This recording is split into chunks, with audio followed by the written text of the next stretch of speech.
Rizal. So allow me to call this meeting to order and to proceed down the agenda list.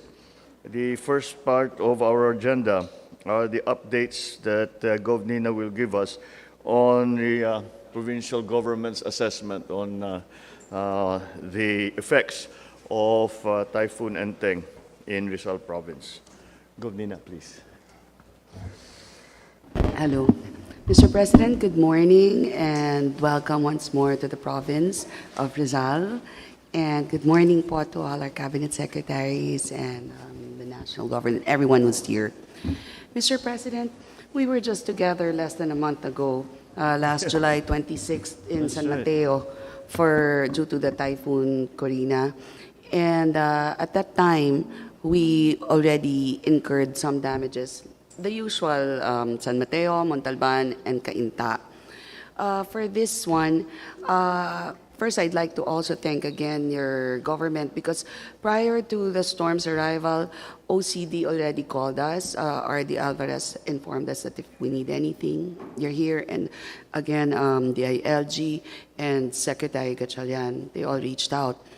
Thus, it gave us more security to what was expected to come.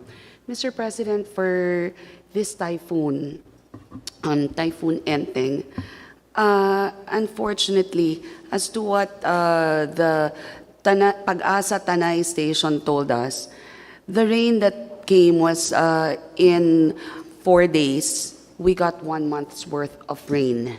Malakas po talaga yung bagsak ng tubig ngayon. And unfortunately, the damage is quite big. We have 33,480 individuals who were evacuated. We had 452 damaged homes, an estimated of 300+ million for damage to infrastructure and 30 million to agriculture. Unfortunately, there were casualties. There are 12 fatalities and 3 are still missing, and we're still in the retrieval and rescue point for those 3, the localities. In Antipolo, there are, can we go back to the data, please?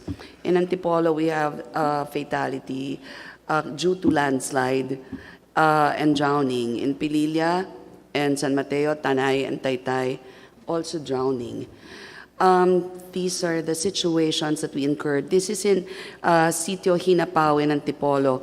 Dahil sa lambot po ng lupa, nag-landslide. So yung mga homes, yung mga tahanan ay tinamaan. And we had 22 active evacuation centers in Antipolo with 429 families, 8 in Montalban with 587 families, 4 in Morong with 47 families, San Mateo, 3, yeah. And in Antipolo, here are some more of the footages of the damages we incurred in Antipolo. This in Pililla is a school building.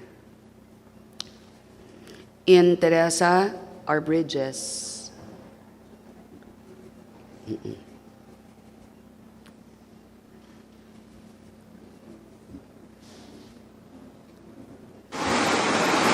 Here's a footage of what happened in Antipolo.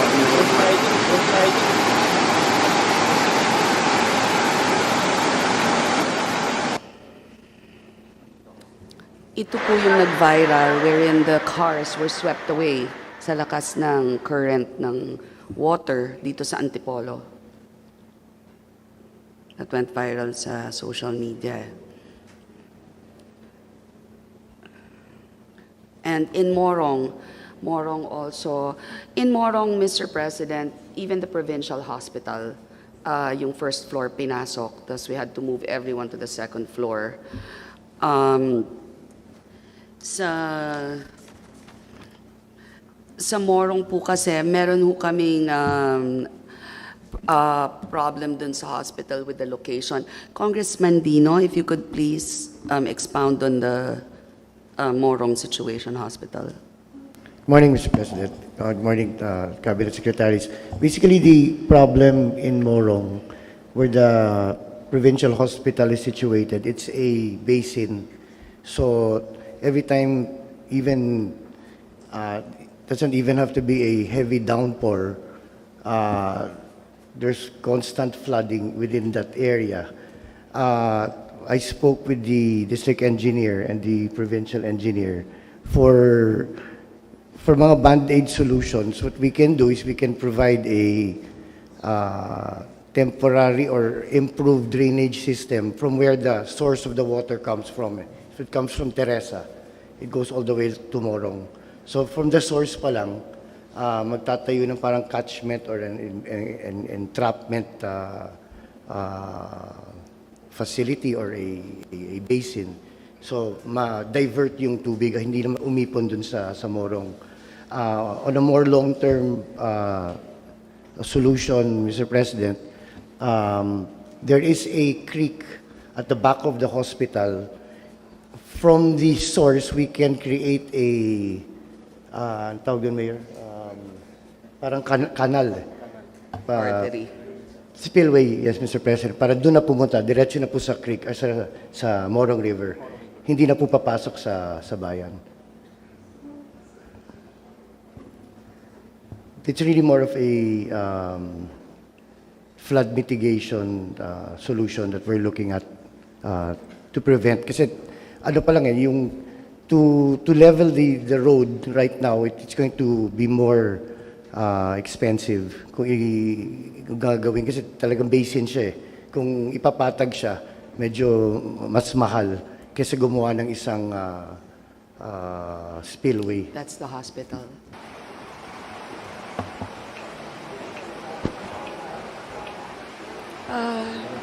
Not where. Yeah.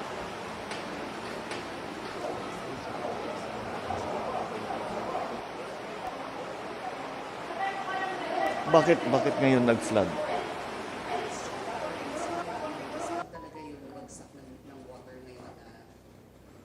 Kasi nagkabagyan naman tayo before na hindi nga, as you say, hindi naman na-flood yung hospital. Bakit sa palagay na, we have to find out, well, you know, we can always just say it's climate change, and it is, but we have to really study kung saan yung dumadaan yung tubig, eh. Kung ano yung nagbago. Naka-flood po siya. Oo. Naka-flood po siya, pero...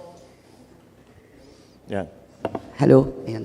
Nafa-flood po siya, pero hindi ganyan kalaki. Oo, kaya nga po ngayon lang lumaki ng gano'n dahil dun sa ragasa ng tubig. Yeah. Sa volume ng tubig. Bakit kung ano? Because the volume of water is actually less than Karina this time. But this is what I noticed also when I was still governor. Nagbabago yung pattern ng dinadaanan ng tubig. Actually po. Dati sanay na sanay tayo. Pag sinabi may bagyo, alam na natin eh. Kung ano yung mga barangay na ma-stranded, saan yung saan yung kailangan kunin ka agad, saan tataas yung tubig. So we send the equipment and everything ahead. After a while, hindi na sumusunod dun sa dating sa dating pattern na nakasanayan natin. So, all right. Well, what we're going to have to do here is we're going to have to really look and see what are the changes that have happened. Like in the case of Karina in Metro Manila, there were very distinct, there were identifiable causes why they haven't had that flooding for 15 years, but they now did. Well, it was the concurrence of the Habagat, the high water, the high tide, and then other things that are yung mga garbage, yung mga nasira yung waste gate and everything. So that's what we have to identify now. Kailangan natin tignan na mabuti. Exactly again, saan dumaan ang tubig? Bakit hindi ganun kagrabe noon? Naging grabe na ngayon, naging mataas yung tubig na ngayon. What I suspect, yung dinadaanan ng tubig noon, either na-block na, o nalagyan na ng bahay, o yung ating mga dating estero na tabunan, nalagyan na naman ng bahay. The usual problems that we face, especially now. it really has to do with overpopulation. But anyway, I just wanted to know from your experience if this is a typical occurrence. Apparently not. So we'll have to adjust accordingly. Ito yung ospital. Actually po, Mr. President, it is not just that na hindi usually binabaha sa amin ng ganyang kalaki. Even Hala-Hala and Teresa, tinamaan po this time, bumaha po kami doon ngayon. Hindi sila usually binabaha ng of the same gravity. Why do you think that is?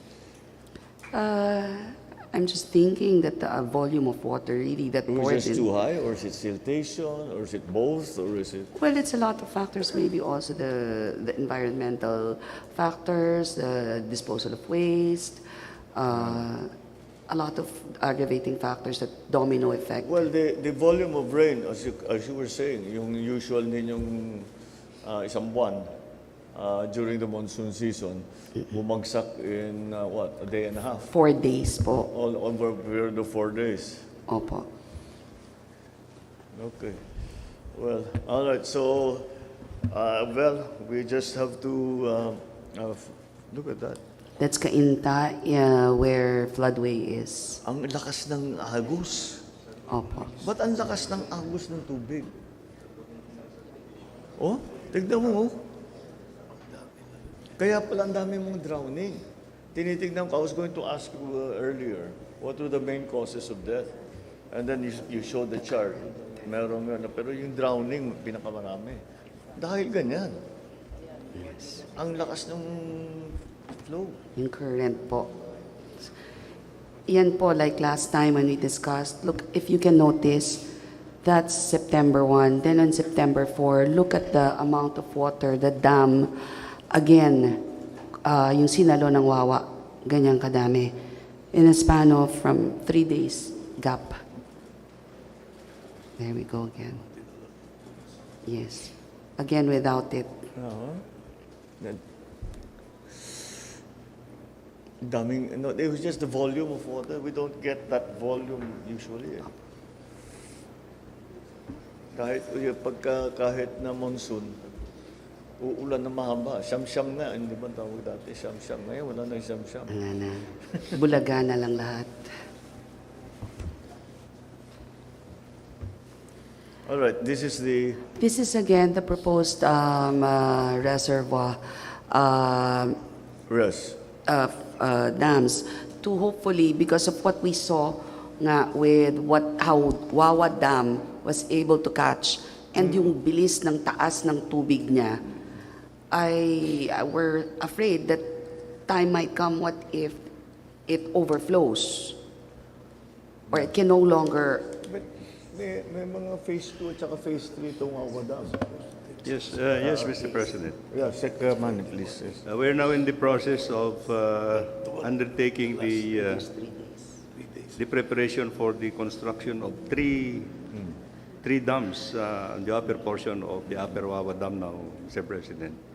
And this is under preparations. Unfortunately, we have to do now the feasibility study again, because the site of the original flood control dam was already under the Wawa Dam, no? So we have to relocate the 3 dams now in the upper portion, so that we will also catch actually the estimated 80 million cubic meters that have to be stored upstream, Mr. President. This will be financed under the Japanese ODA, Mr. President.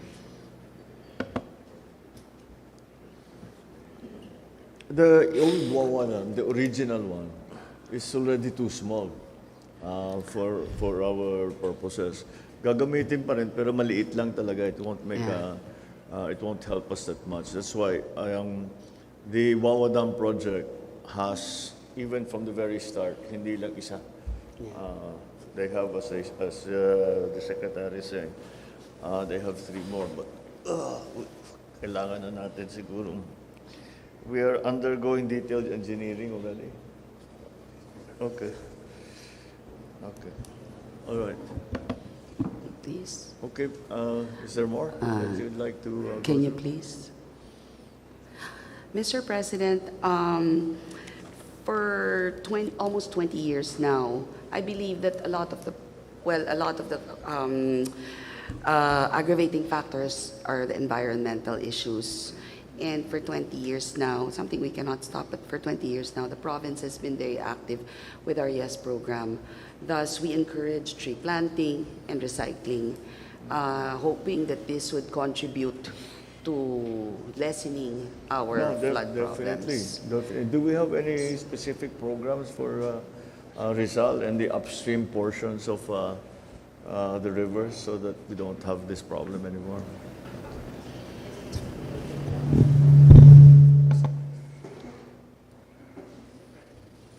You have to push. I don't know. I don't. Yes. You're on. Okay na? Yes, Mr. President. In fact, yesterday we actually released the information regarding a targeted reforestation of the Upper Marikina protected landscape, which we've been working on with the provincial government and many of the mayors in this area. And that targeted reforestation, Mr. President, just to share, about 85% of the protected landscape is still covered in forest cover and vegetation. What we want to do now is on the vegetated area, introduce around 3 million trees, which we are now going to be working on with the provincial government, with academe, with NGOs, with DPWH as well, on this targeted reforestation program for the vegetated area in the Upper Marikina protected landscape. So these are all watershed. Yes, sir. These are the higher elevations, Can really. you plant during the rainy season?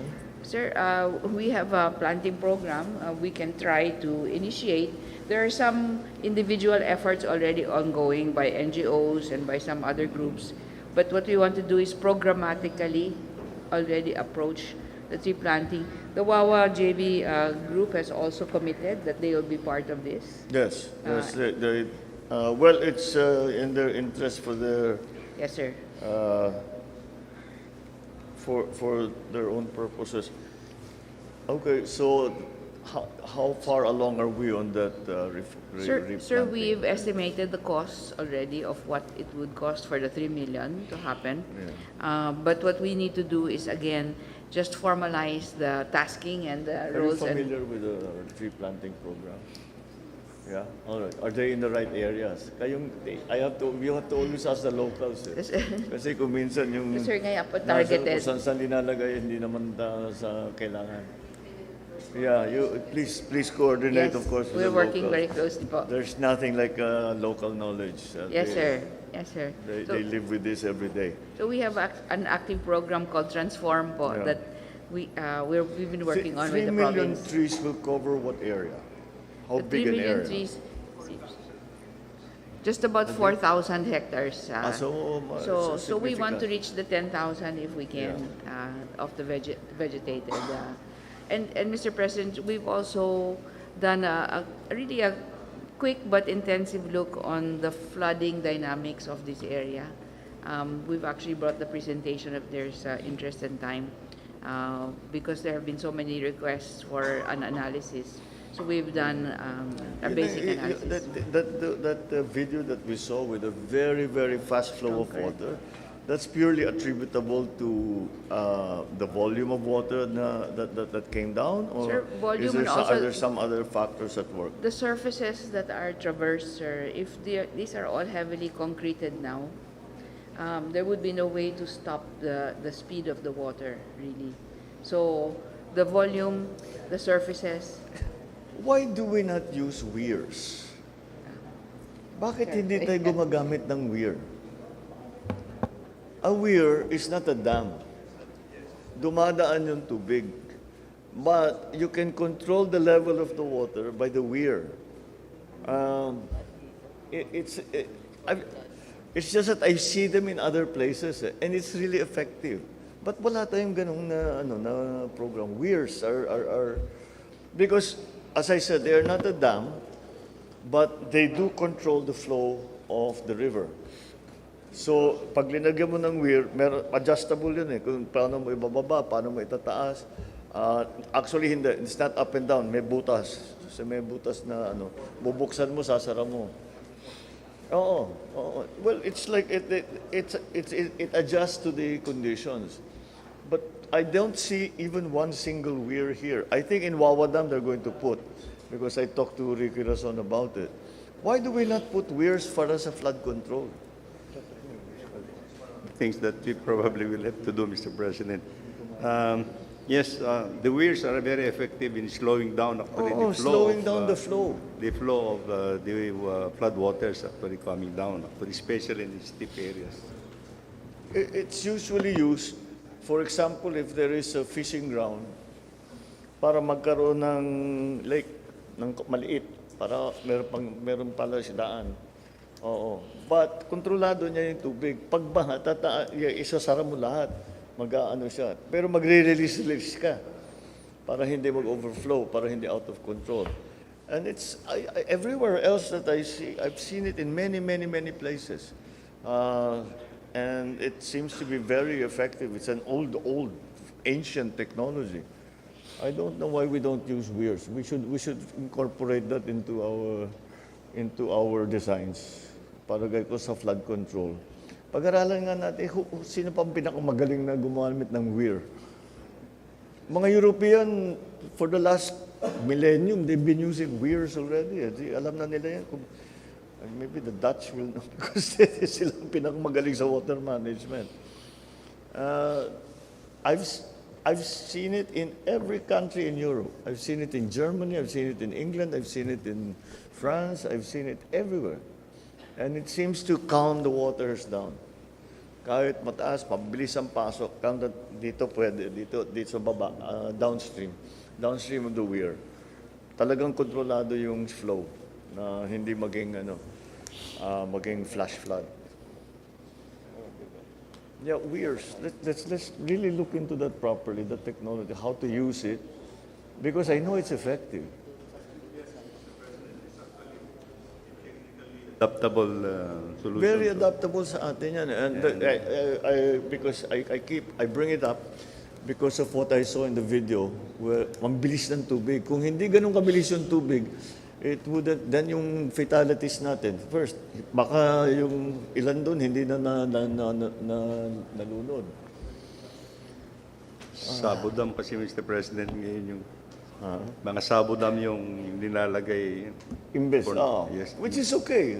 Sabodam is okay, but Downstream, we still have to put the weirs. Kasi pag mag-release ang dam dahil mag-overflow na, Yeah. pagbaba ng tubig, dahan-dahan ang pagpasok. Yes. Hindi yung biglaan.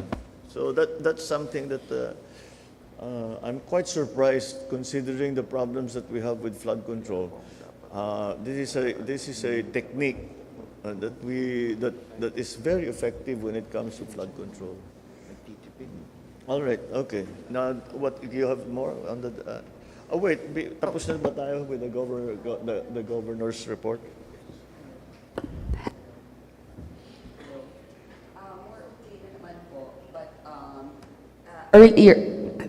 Earlier, we had problems for quite some time with some housing issues, but as of this morning, it has already been addressed by NHA. So we already got to talk to NHA, and it will be addressed. All right, so let's move to DNR because I think you have something to present. Thank you, Mr. President.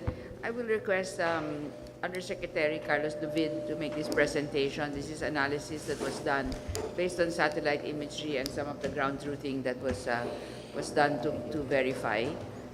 So this is a very quick but intensive analysis of the flood dynamics in the area, just for quick appreciation.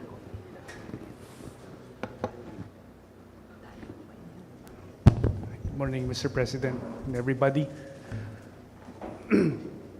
We wanted to offer a different strategy for flood mitigation, not only for Marikina and Rizal, but for the rest of the country.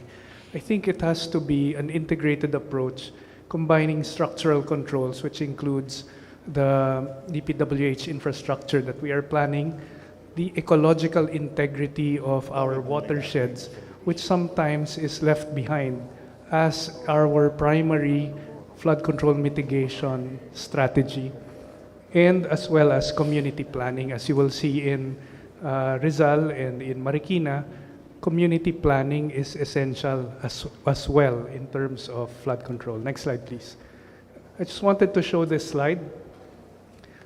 We often look at the flooding as an issue of the Upper Marikina watershed, which is the one in pink, and that covers 26,100 hectares. Note, however, that the whole catchment of the Marikina River is 69,000 hectares, and majority, 60% of the area, is outside of the Upper Marikina protected area. The 43,700 covers Rodriguez, San Mateo, Cainta, Antipolo, all the way down to Marikina. And if we only focus our efforts in the 26,100, then I don't think we will solve the flooding downstream. And therefore, the cooperation of the LGUs within the 43,700, mostly Rizal, is crucial, no, in mitigating the floods. Next slide. The urban sprawl, which is in red, has increased. Obviously, for Marikina, Quezon City, Pasig, and all the way down, this is already very dense housing. And we are seeing urbanization as well, no, as the LGUs upstream also develop. This contributes to flooding simply because the amount of rainfall that falls in the area will no longer infiltrate the ground, but is converted into floodwaters or runoff when everything is now paved. And therefore, in terms of land use planning, there are small interventions that we can do in order for us to have our surface still permeable, even if it is still urbanized. No? So these are some of the strategies that we can take with the LGU of Rizal. Next slide. For the Upper Marikina watershed, like Tony mentioned, our plan, quite bold, is to plant 3 million trees in the next 4 years. And this will significantly increase our forest cover in the Upper Marikina watershed. The budget that we require for this is 160 million, but with our partnerships with DPWH and the private sector and the LGUs of within Rizal, I think the budget will be much smaller, and we can do this much faster than 4 years. Next slide. This is the typical situation in the Upper Marikina watershed. By far, the biggest conversion of our forest land is not because of deforestation, but because of conversion into agricultural areas. No? Plantations, mango plantations, and also rice paddies. And you will see in this picture here, there is still some intact forest on the right side, but you now see encroachment of rice paddies on the left side, and also conversion of that forest land to mango plantations on the upper right-hand corner. This is a tricky situation because obviously our communities require a viable livelihood in the area, and this is the reason why they are converting the land. But in the process, we are losing our forest cover, which contributes to increased runoff and flooding downstream. Next slide. I'll skip this slide. Next slide, please. Our efforts are reforestation. Next slide, please. We have targeted where we need to reforest, and these are targeted areas that will maximize the forest cover that we have. Next slide, please.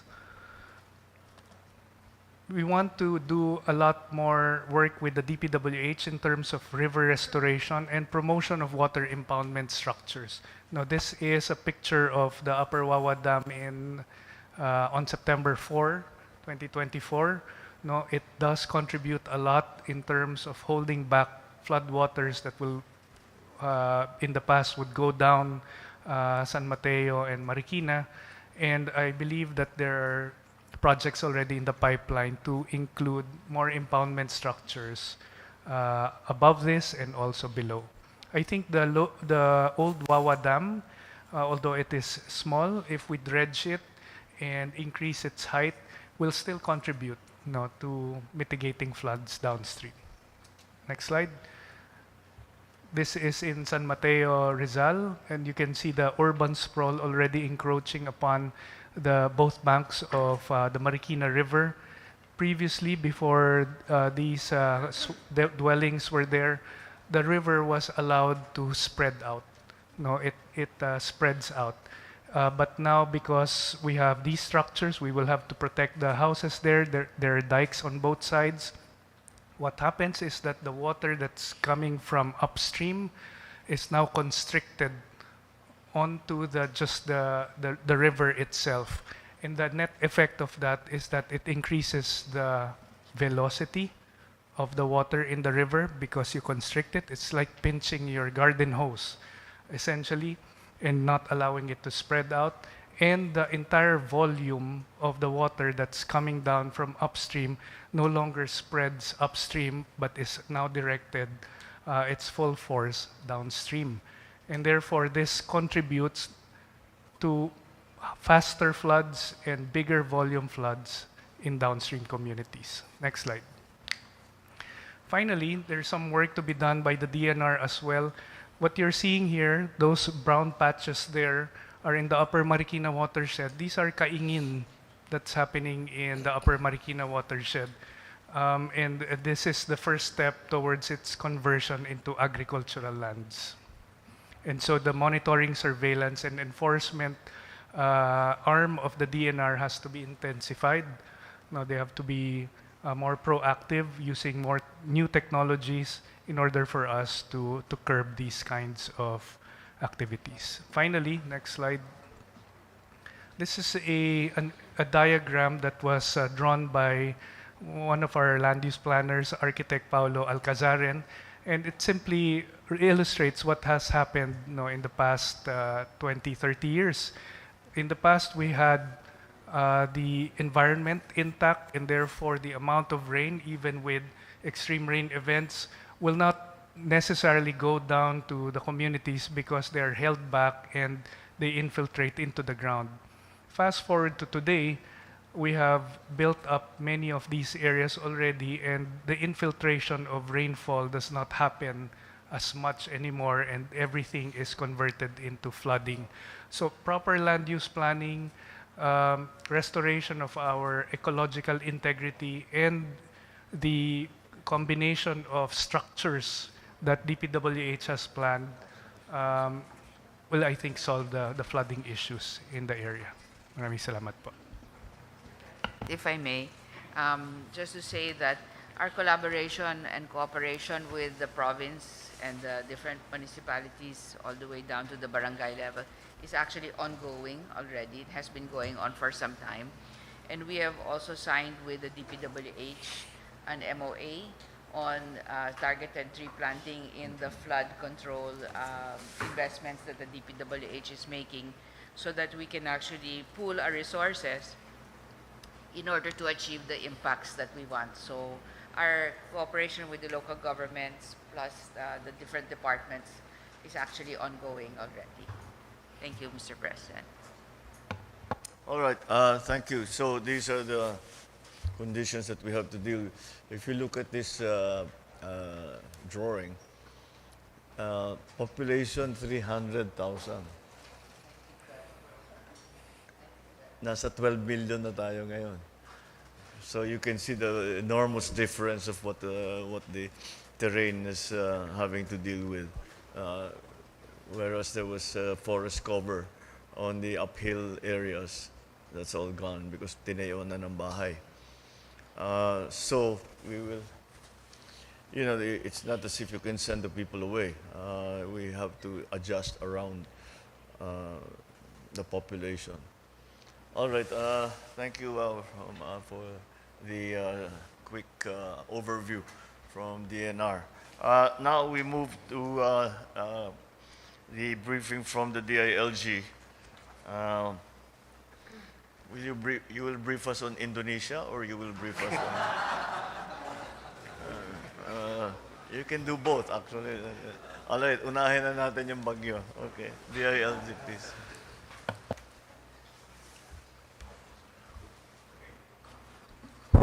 Okay.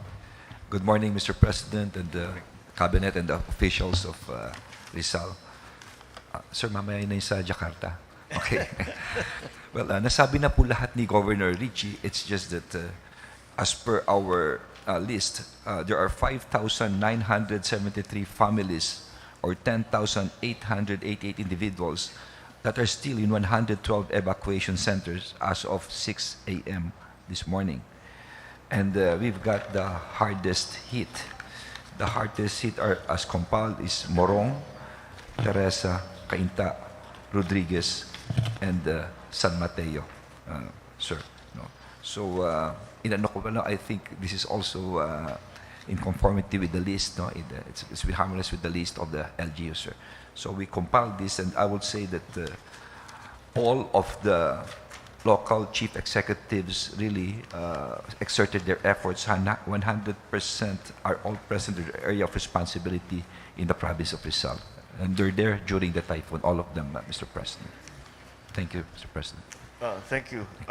This, especially this chart, you have, of course, I assume, am I correct in assuming that the SWD has that, so that you can properly respond to itong needs? Yes, Mr. President. Actually, the next slide, pag time ko na, we can go through the Sige, Rizal. let's do that. All right, let's go to the DSWD's responses. Mr. President, as always, we focus on the family food packs. So next slide. Top line, Mr. President, from the last time we met 2 days ago, that time it was 133,000 released food packs. Now we're up to 265,104 nationwide, of which in Calabarzon, one of the hardest hit areas, 41,961. We are still processing another 200,000 as we speak. So, yung initial na nasabi ko sa inyo na I think it'll play at around 250 to 300. Hindi ho, it keeps on going up kasi there's still flooded areas understandably. We'll probably close at around 500,000 family food packs for Enteng alone. Next slide.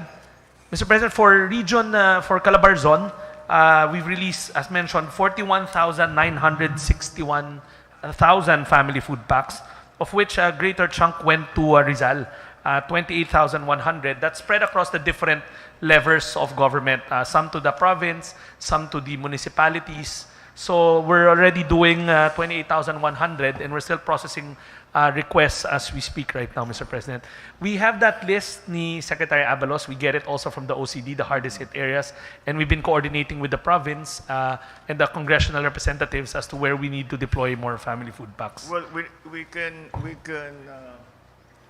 anticipate. We can anticipate already. I think by now what is going to be required for the effect to alleviate the condition from Enteng.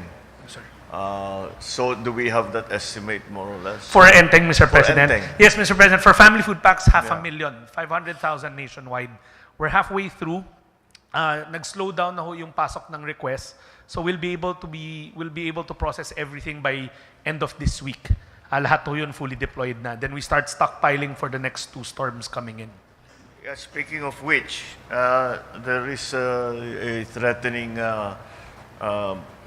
weather structure that is approaching the Philippines again, and so we have to. Hindi na nga, it's also almost impossible now for us to say what will Enteng cost us in terms of food packs, non-food items, etc. All of the assistances that we will give people who have been displaced, all of those things, because we don't know when Enteng I don't think we will have finished doing the effects of trying to alleviate the effects of Enteng before this other storm comes in. And do we have maybe DNR can give us an indication?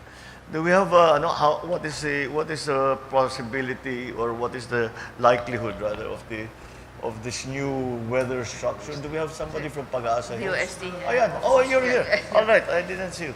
Sige, anong tinitingnan natin dito sa bagong papasok na sa PAR? Good morning, Mr. President, sir, and to all cabinet secretaries present and to the local chief executives. Sir, as of the report of Pag-asa yesterday, the developing tropical cyclone are not yet cleared when it will be developed into a tropical cyclone, sir.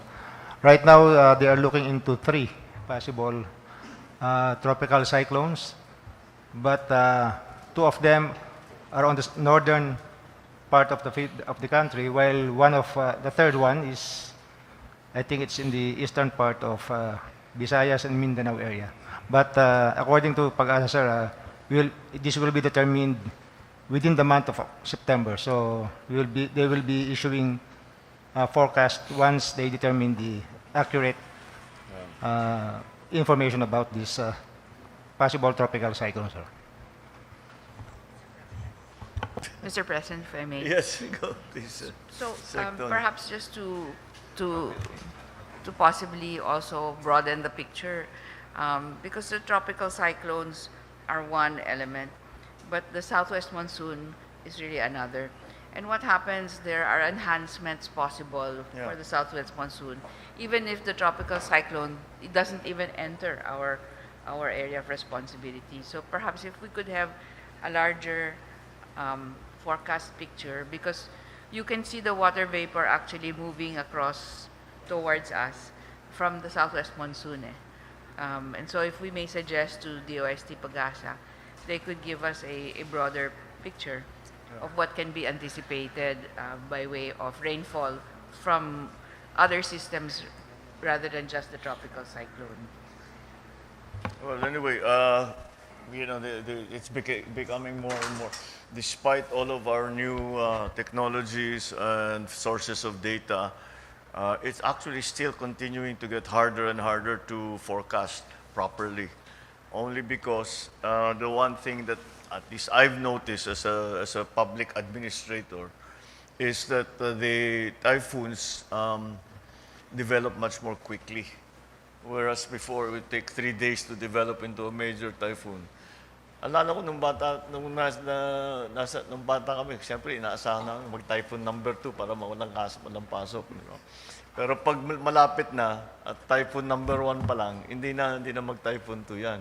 Ngayon, malapit na, typhoon 1, typhoon signal number 1, within 24 hours, it's typhoon signal number 4. Yung unang nangyaring ganyan, yung Yolanda. Hindi natin akalain na ganun kalakas. Nung dumating, ang lakas-lakas pala. And then, Odette, the same thing. Ito rin Karina. Lahat, iba hindi kagaya ng dati. They're very predictable. O sige, alam na natin kung saan dadaan. Alam na natin kung sino yung mga probinsya. The standard pattern before was papasok ng Bicol, lalabas dun sa amin, sa Northern Luzon. Not anymore. Umurong na talaga. Pati Mindanao, binabagyo na. Okay. Anyway, so can you carry on with the sorry. Yeah. This is my last slide. Tama ho kayo, hindi na natin malalaman yung ending ng Enteng response sa incoming storms. But based on your last instructions, we're both doing the response and the stockpiling and the procuring all at the same time now. Sabay-sabay na sila. Yeah, what the Secretary is referring to is because when after Karina, na ubos ang lahat ng ating stockpile. At the end of the Karina effort, response, walang laman yung warehouse namin. Naubos talaga. So we had to resupply ourselves. Para naman ito, pero kung may parating pa, we have to again be ready. So mabuti naman yung mga private sector partners natin, they're very supportive sa ating mga ginagawa. At pag emergency, tinutulungan tayo kaagad. So it's all right. We'll be all right. But this is how severe the problem is that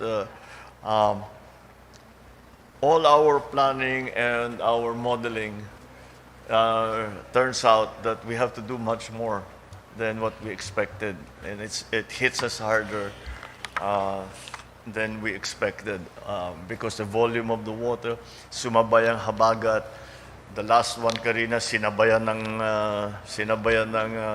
high tide. All of the elements that contributed to becoming a very serious problem.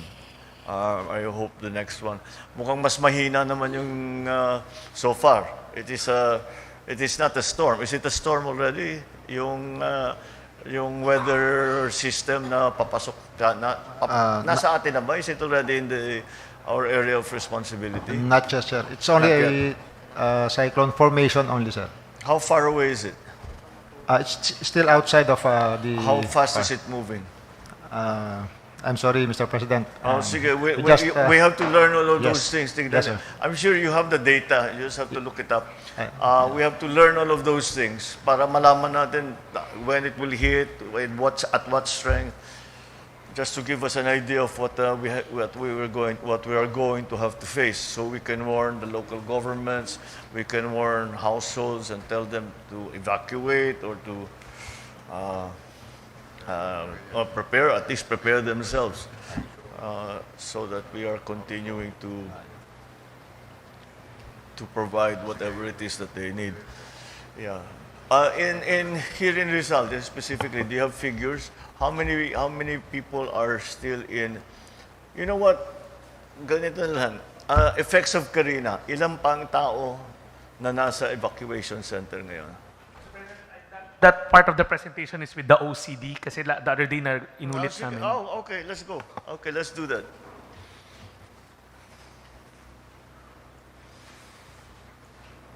Ito, nationwide ito eh.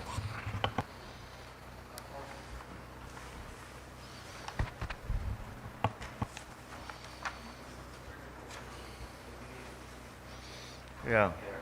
Hello. As to the effects, sir, right now, there are already 565,659 families, sir, comprising 2.162 million persons affected. And these are, those staying inside evacuation centers are 14,900 families with 59,469 persons, while 3,567 families with 13,415 persons are outside evacuation centers. Yes.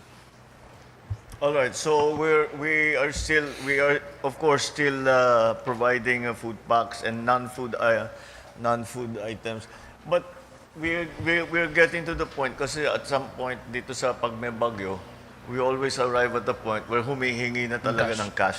Yes, Mr. Kasi they have their own needs. There's a baby, they have to buy baby food, they have iba-iba. So hindi na kaya dun sa food pack. So how are Mr. President, that will commence by next week. Next week, yeah. That's Ngayon kasi about nandun right. pa sila sa family food pack request. And then we're starting to get na the cash payout schedules for next week in the affected area. So that's also taken care of, Mr. President. Kayo na lang ang magbigay sa amin kung ano yung requirement. Kasi it's going to be IX already. It's going to be assistance na cash na. Opo. Oo. Thank you Kasi po. yun na nga, after a while, may pangangailangan sila na specific dun sa pamilya nila. Yes. So, hindi na nakukuha sa just the food pack. Yeah. In the department. Okay. All right. Yeah, I know. Because we just did we had to a supplementary budget for DSWD because September pa lang ubos na tayo eh. August pa. August natin na gano'n.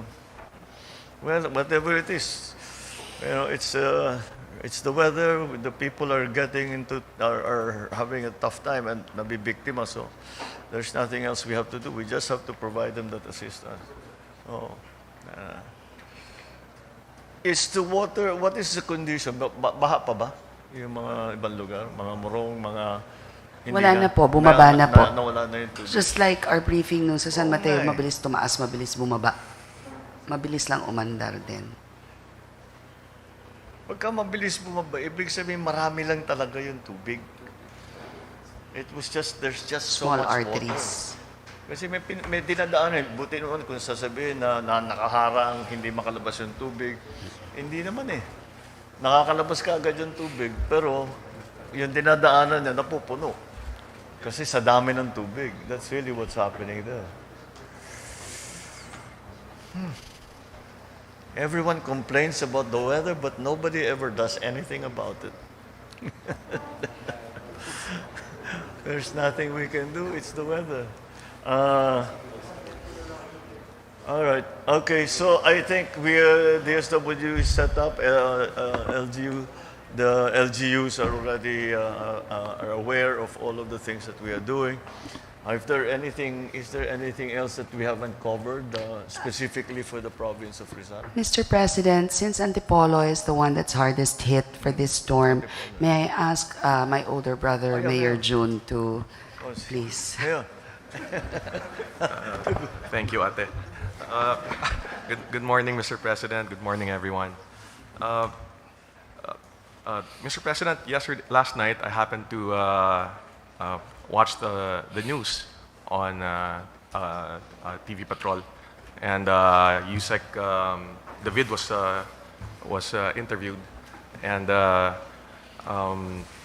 we're very thankful after hearing what DNR has in store, and maybe DPWH also, to address the possible solutions to the issue at hand, particularly flooding. I'd like to also report that we have similar interventions, engineering and otherwise. But to be honest, Mr. President, bulag po kami dito sa LGU.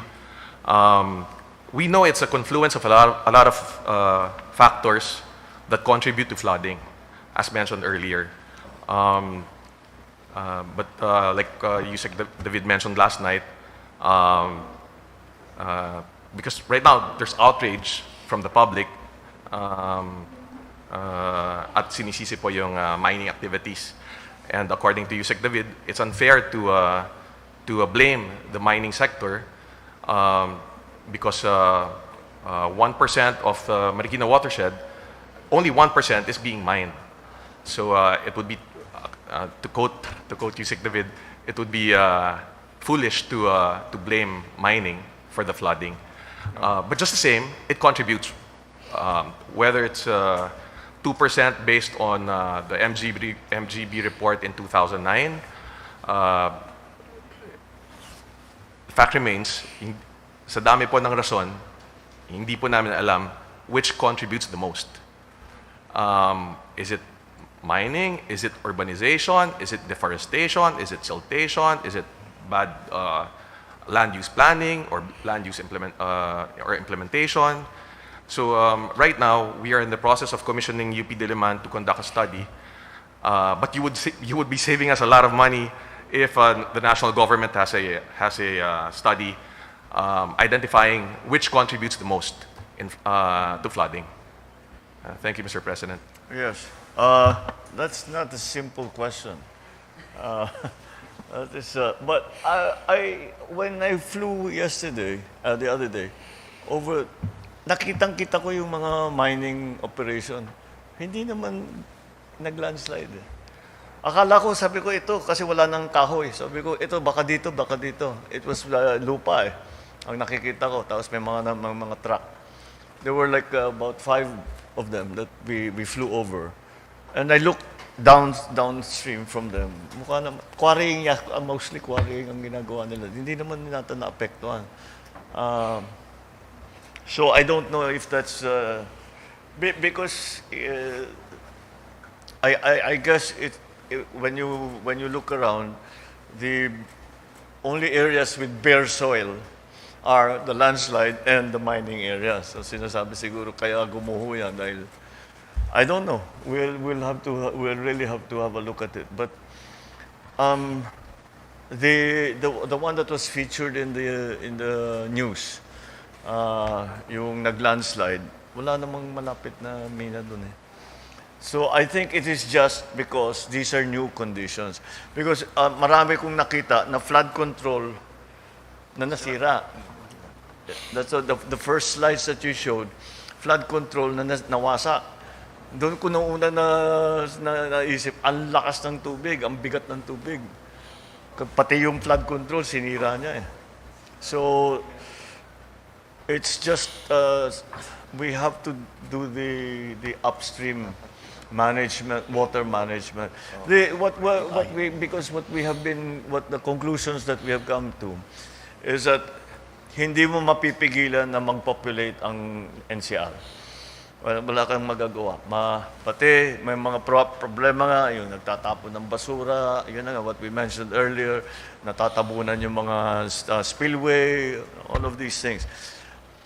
So, we can of course improve that, but in the end, it will happen again because like I said, mabilis naman bumaba eh. Ibig sabihin, pinagdadaan yung tubig, pero masyadong marami yung tubig. So, ang iniisip namin, yung impounding sa upstream. Huwag mo nang pababain yung tubig. Kunin mo na habang malayo pa, habang nasa taas pa. Gamitin mo yan pag tag-araw. Meron kang pang irrigation, meron kang pang lagyan mo pa ng solar kung gusto mo. All of these things are available. So that's what we are trying to do now, is to try and control the water that goes into the city. And that will help us in the water management in general. And when I talk about water management, what we are talking about is already water for household use, water for irrigation, agricultural irrigation, water for industrial use, and all of the other possibilities, as I said, even for energy, kung may hydro possibility, may solar possibility, all of these things we put it out. Dinalagyan pa natin ng isda para pwedeng gamitin as a fish pond. So all of these things are what we are trying to put together now. But it is a big project and yung tubig hindi nangingilala ng boundary. Kaya it has to be not just one province, not just one region. Kung hindi yung buong dito, kung pag-uusapan mong NCR, buong Luzon, kailangan mong tignan. And the upstream areas, where you can dig big impounding projects, so that the water that was supposed to go into the city will no longer do that, and we can control when there's water supply needed. Magbibitaw tayo ng tubig. Pag tag-araw, diba? Magano tayo ng tubig. So that is now our strategy for the long term. But in the short term, we just have to adjust. We will try to do our best in terms of controlling the levels of water that come in using all of these other strategies with dams, with small dams, with impounding areas, but they all have to follow a overall plan, because it's understandable that if you are in the province and you say dito tayo maglagay ng flood control, dahil laging nababaha dito. Sometimes the situation is that hindi naman dyan ang problema, yung problema dito. Kaya kailangan doon natin ilagay yung flood control. So that's why we have to coordinate very closely with the LGUs. On the same time, the LGUs, the locals, the local farmers, the local fishermen, they know better than anybody the detailed evolution of where dumadaan yung tubig dati, ngayon nalipat na rito, ganun kataas, etc., etc. So that coordination has to be very close, because like I said, there's nothing like local information. And farmers and fishermen, they have an intimate knowledge of the natural phenomena. All right. Okay. Is there anything else? Oh, Kong Jack.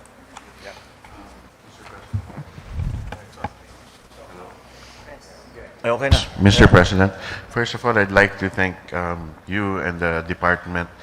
Kami po naman sa lower area po ng Rizal, what has been within our control is to really shorten the recovery time and to serve to mitigate the economic losses. No, with your help, we've been able to bring down the flooding from periods of days to now some areas only hours. Now, there's an area po of clarification that we would like to seek because there is one program po, which is one of the floodgates along Cainta River, na because of the pandemic, na kailangan po na ibalik po yung pondo para doon because there was a moratorium during the pandemic on the relocation. Kasi to be able to construct for the floodgates and as well as the pumping station, there were areas that had to be relocated.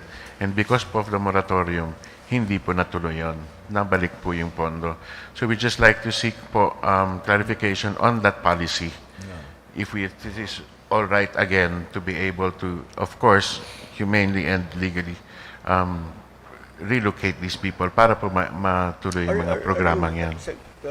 Are you aware of this proposed na hindi na tamaan ng moratorium?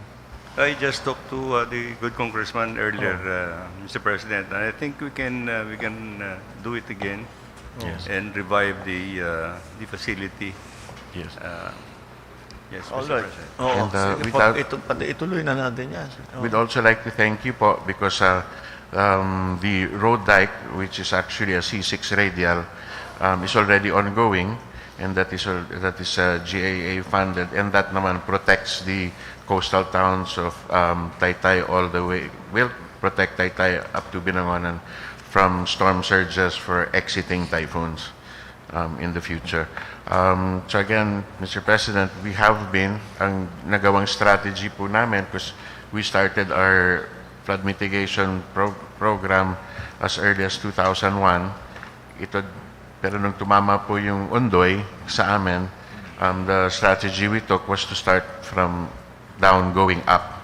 No, we started our drainage as close to sea level as possible, creeping upwards. Kasi po, knowingly, kung nag-umpisa sa taas, kung kakalat lang sa baba. And we've been successful there. These are some of the last few pieces na lang po as far as the mitigation is concerned. And then we're hoping, and actually we're pretty sure that by 2028, tapos na po lahat ito. As soon as we can. We don't. This is not going to change anytime soon, for the better. Hindi na, the term new normal is absolutely correct because it's not. We're not going back to the weather patterns of 10 years ago. It's just not going to happen, and that's why we have to be aware of what's going on in the forecasting, the meteorology that we are looking for. Despite the fact that, as I said, it's becoming more difficult. Okay, are there any other matters relevant to this issue that we have to discuss? All right. Okay. So the SWD, you carry on doing. You know what to do. You have. Unfortunately, we are unfortunately all too familiar with this situation.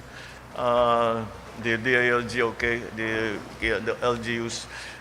You please continue the coordination between the national agencies and the LGUs with DENR, with